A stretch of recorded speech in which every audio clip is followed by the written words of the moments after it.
What you eat every day can help protect your kidneys. Here are 8 steps to eating right for diabetic kidney disease. Food is the type of medicine you alone can control. In this video, we'll walk you through the top dietary tips that doctors and dietitians recommend, in simple, practical steps you can start today. Step number 1 is to choose the right carbs or carbohydrates. Carbohydrates are your body's essential power sources. Focus on smart carbs that don't spike your blood sugar. Think of whole grains like wheat, brown rice, corn, and oats. Other carbs are the pulses, such as beans, lentils, and chickpeas. Also consider non-starchy veggies, broccoli, peppers, greens. Next, choose lower sugar fruits that you see on the left of the chart, such as cherries, berries, kiwis, peaches, apples, and pears. Avoid or limit those on the right of the chart, such as raisins and preserved dates. If you want to learn more, here is the glycemic load or GL. GI, on the right of the equation, refers to the glycemic index. It measures how fast sugar spikes blood sugar. Glycemic load looks at the glycemic index, multiplied by the portion size. It looks at both the speed of sugar spike as well as the portion size. Glycemic load is a better measure than glycemic index on the effects of sugar on your body. Portion matters. Low glycemic load is 10 or less and high is 20 or more.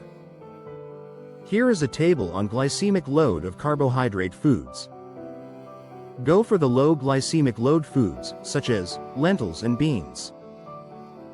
Limit the high glycemic load ones, such as white rice, corn flakes, and white bread, 2 slices. Next, look at the plant groups. They provide fibers which help your gut. Fiber acts as fertilizer for your good gut bacteria, which then produce compounds called short-chain fatty acid. They support your overall health, immune function, and reduce inflammation throughout your body. Avoid sugary drinks like fruit juices. It is a fantasy that juices are healthy. Eat whole fruits instead. A glass of juice has a higher glycemic load than some soda drinks. Avoid or limit processed snacks like cookies and cakes. These are heavy in sugar and promotes inflammation. If you like the video so far, please subscribe for further videos. Step number 2 is to eat the right amount of protein. Protein is important for your muscles, but too much can stress your kidneys, especially at more advanced stages of kidney disease. For most people with diabetic kidney disease, the goal is about 0.8 grams of protein per kilogram of body weight per day, or 0.13 ounces per 10 pound per day. Remember that meat is not pure protein. In order to get the amount of meat, multiply the protein number amount by 4. For example, a 150-pound person can safely consume 1.9 ounce of protein. If you multiply the protein number by 4, you get amount of meat in an acceptable range. In this case, 1.9 times 4, which is equal to 7.6 ounces of meat, which is about the size of a deck of cards. The number of equivalent eggs is for illustration only. Do not think of eating that many eggs in one day.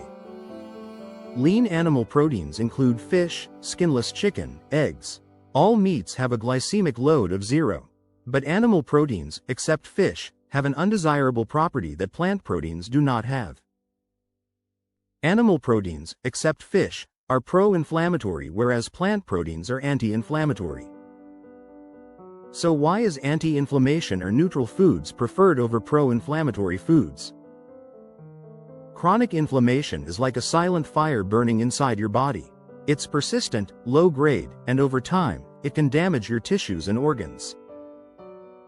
Chronic inflammation is harmful to your kidney, heart, brain, eczema, arthritis, and autoimmune diseases. Here is the inflammation scale, from -6 anti-inflammation to +6 pro-inflammation. You will find fish are anti-inflammatory. In contrast, beef, pork, and lamb are pro-inflammatory. Let us look at eggs. They are a major source of protein globally. Egg whites are kidney-safe protein across all stages of diabetic kidney disease. They're pure protein, low in phosphorus, cholesterol-free, and is neutral on the inflammation index scale. Egg yolks are nutrient-rich but phosphorus and cholesterol-heavy. As kidney disease progresses, yolks should be limited. Early-stage kidney disease can eat 3 to 4 eggs a week. Egg whites are neutral on the inflammation index scale. They do not promote inflammation. Step number 3 is to cut back on salt. Too much salt raises your blood pressure, and that's dangerous for your kidneys, heart, and increase the risk of strokes. Your goal is to have less than 2 grams of sodium per day. That's about 1 teaspoon of salt or 5 grams. Another common method to add salt to food is by using soy sauce. You can use 1 to 2 teaspoons of regular soy sauce or 2 to 3 teaspoons if using reduced sodium soy sauce. How do you keep sodium low? Start with cooking at home with fresh ingredients. Use herbs, spices, lemon, or garlic instead of salt. Begin by reading nutrition or food labels on packaged food. Avoid foods with high sodium. Avoid or limit processed foods, frozen meals, canned soups, deli meats, fast food. Step number 4 is to manage potassium, but only if needed. You may have heard people saying to avoid bananas and potatoes because of high potassium. But here's the truth. Only limit potassium if your blood level is high. Avoiding potassium is dangerous. Potassium is a major electrolyte for fluid balance and needed for muscles, nerves, bone, metabolism, and kidney health. Low potassium results in muscle weakness, cramps, fatigue, irregular heartbeat, and constipation. That is why you need blood tests. If you need to lower potassium, then choose these fruits: blueberries, apples, grapes, pineapple. Note that avocados and bananas have high potassium. Early-stage diabetic kidney disease can eat 3 ripe or green small, 6-inch, 100-gram bananas a week. Limit potassium intake to 2,000 to 3,000 milligrams a day for early diabetes and limit to 1,000 to 1,500 milligrams a day for advanced kidney disease.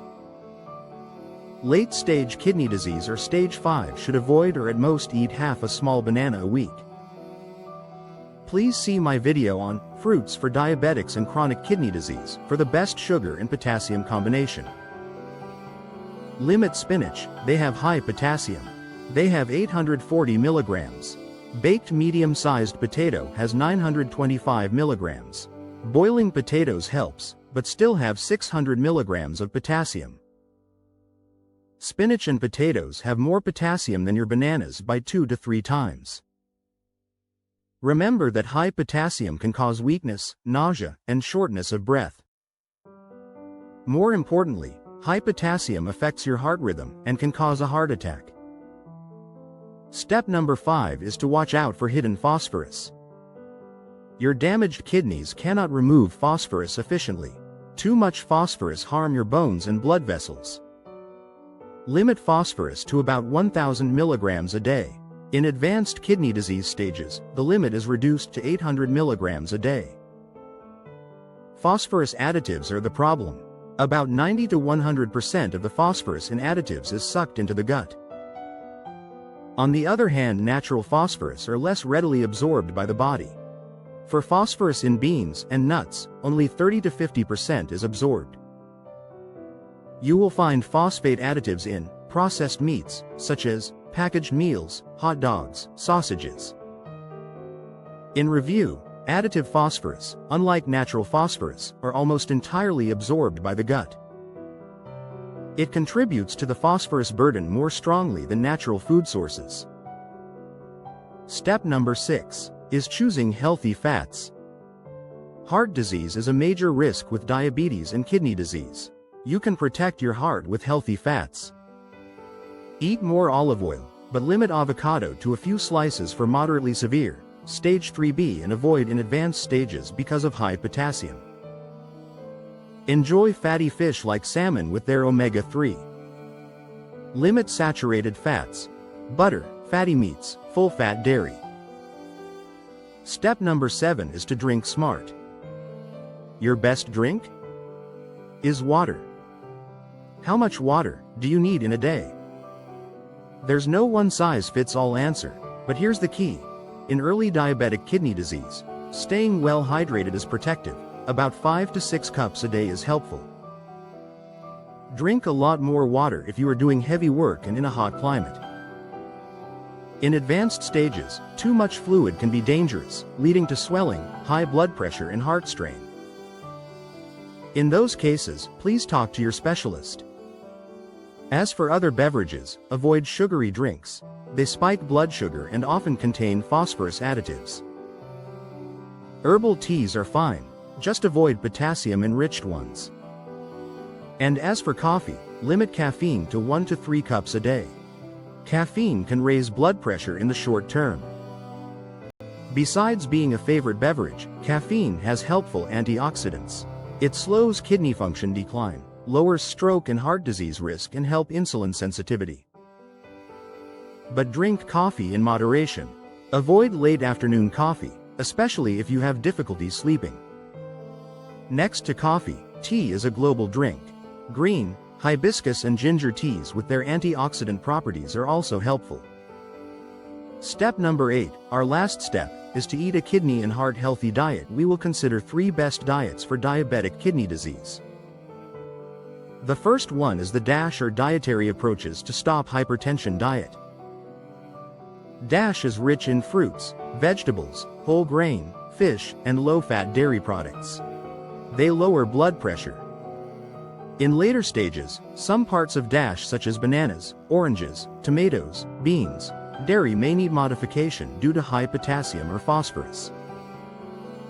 The second diet is the Mediterranean diet. The diet is built around vegetables, fruits, herbs, nuts, beans, whole grains, and seafood, but also includes moderate amounts of dairy, meat, and eggs. Mediterranean diet focus more on vegetables and beans and less on meat. Let us push plant-based diet further. The third diet is a totally plant-based diet. It offers hope for people with diabetic kidney disease. Plant proteins are gentler on the kidneys. Phosphorus from plants is less absorbed, and fiber helps control blood sugar, weight, and blood pressure. It also protects the heart, which is especially important in kidney disease. But there are challenges. Plant foods are often high in potassium, which can be dangerous in later stages of kidney disease. Getting the right amount of protein can also be tricky.